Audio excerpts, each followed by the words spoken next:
Buenas tardes, me llamo Rafael Lara Martínez y agradezco mi participación a la organización de este evento de insurgencia cultural en honor al poeta español Federico García Lorca. Hablo desde la perspectiva salvadoreña en honor a poetas que murieron de la misma forma que el poeta español. Me refiero a Roque Dalton, a Amílcar Colocho y Amada Libertad. El primero cayó en manos de su propio grupo guerrillero y los dos siguientes en manos del ejército salvadoreño. Hablo desde una perspectiva rulfiana que denomino poética, poesía más ética igual poética en dos palabras. Se trata del descenso de Juan Preciado al inframundo, a Comala, en busca de sus ancestros difuntos. En este descenso se produce una confusión entre el pasado y el presente. En busca de un arraigo cultural, de una identidad, el presente se proyecta hacia el pasado. Para ilustrar este precepto rulfiano, referiré tres fechas claves de la historia salvadoreña.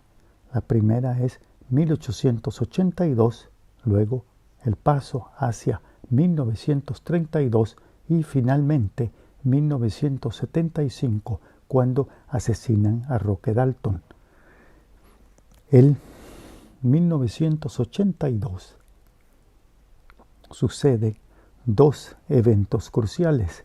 El primero es la ley de extinción de ejidos, que desposee a las comunidades indígenas de sus tierras comunales. Gracias a eso, dicen la mayoría de los autores de la época, se crea un auge de la industria cafetalera y un auge del capitalismo en El Salvador.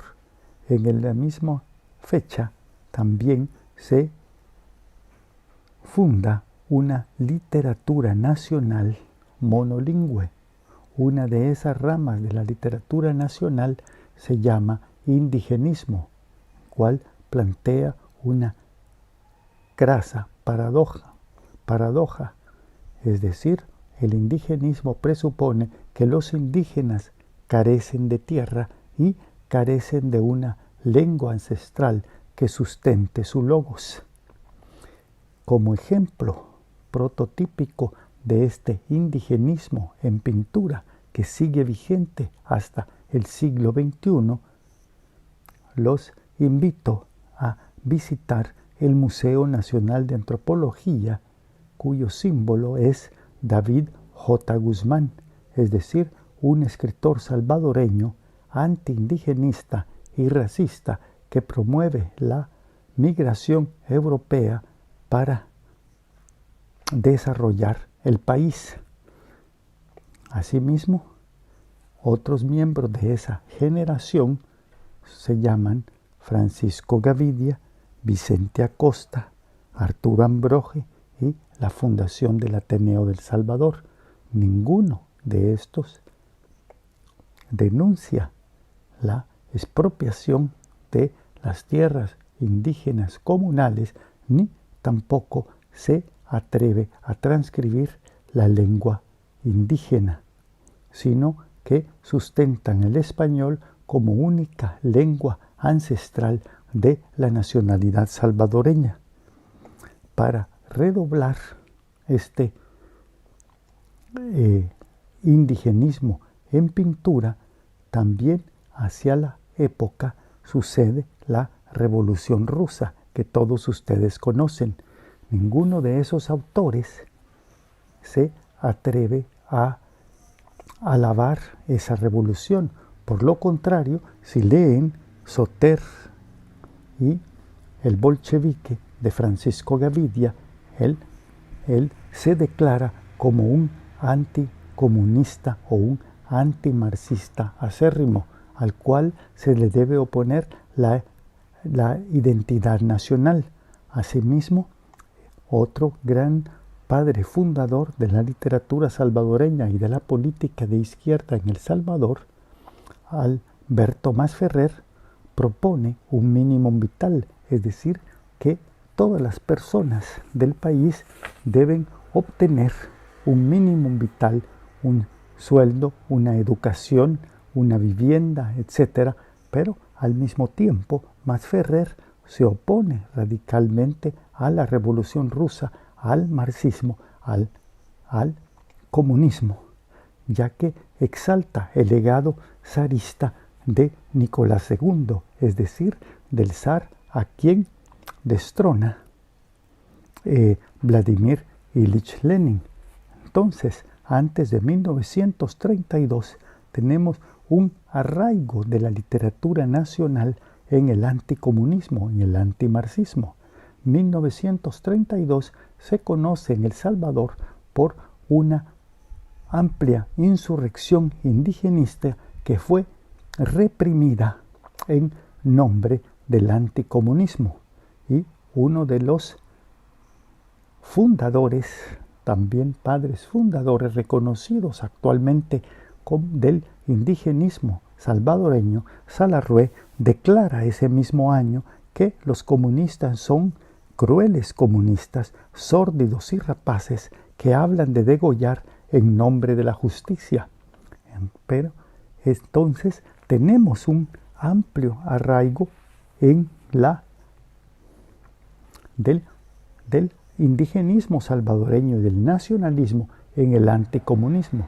Los invito también a consultar dos revistas claves de la dictadura de Maximiliano Enarno Martínez, que se inicia ese mismo año de 1932. El Boletín de la Biblioteca Nacional. La Biblioteca Nacional actualmente no posee ninguna publicación, y también los invito a revisar la revista El Salvador de la Junta Nacional de Turismo, que se distribuía en las embajadas. En ambas revistas publican todos los autores clásicos salvadoreños, ahora consagrados por su indigenismo, por su nacionalismo y por ser el arraigo de la izquierda salvadoreña en su anticomunismo, en su antimarxismo. Eso nos crea un problema vital antes de 1975. Es decir, hay una confusión entre el nacionalismo y el marxismo, y también se cree que el apoyo al gobierno es el verdadero compromiso político. Antes de que se funde en El Salvador con Roque Dalton, Manuel Argueta, Armijo, etc., una generación comprometida, el siglo XXI inventa que hay un compromiso de la derecha, y que en ese compromiso de los escritores con los gobiernos militares es que se funda la izquierda salvadoreña. Lo demuestran también los puestos administrativos y los puestos diplomáticos que obtienen estos grandes escritores salvadoreños antes de 1975. Llegamos a 1975, cuando Roque Dalton es asesinado por su propia guerrilla. Él hablaba que la guerrilla era la única institución pura que quedaba.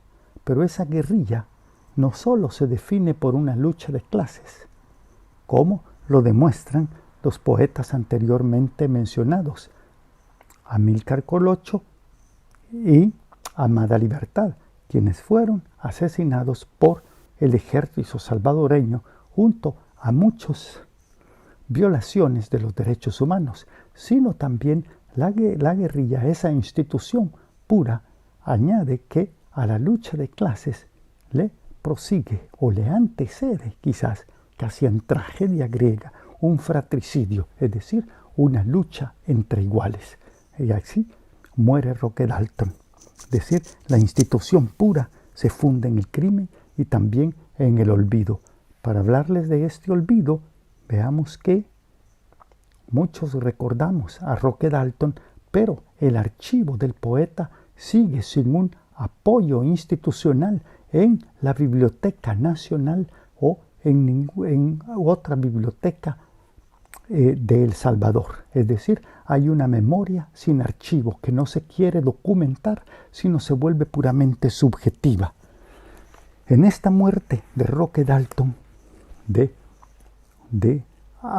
Amílcar Colocho y de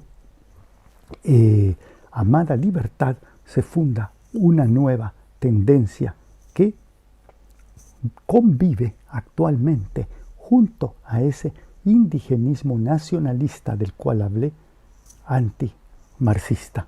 Y esto va a ser más que un marxismo-leninismo, voy a hablar que en El Salvador el marxismo se funde al cristianismo, es decir, a una visión martirial, sacrificial, en el cual los poetas se vuelven miembros de la guerrilla para ofrendar su sangre por la patria. Eso no es un precepto marxista, sino un precepto casi anterior incluso al cristianismo, pro patria mori, según Horacio.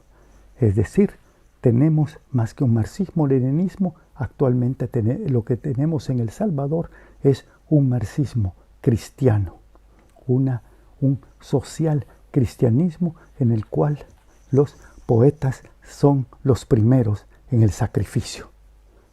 Esta sería mi contribución para esta tarde, para este día de insurgencia cultural. Les agradezco mi participación. Muchísimas gracias.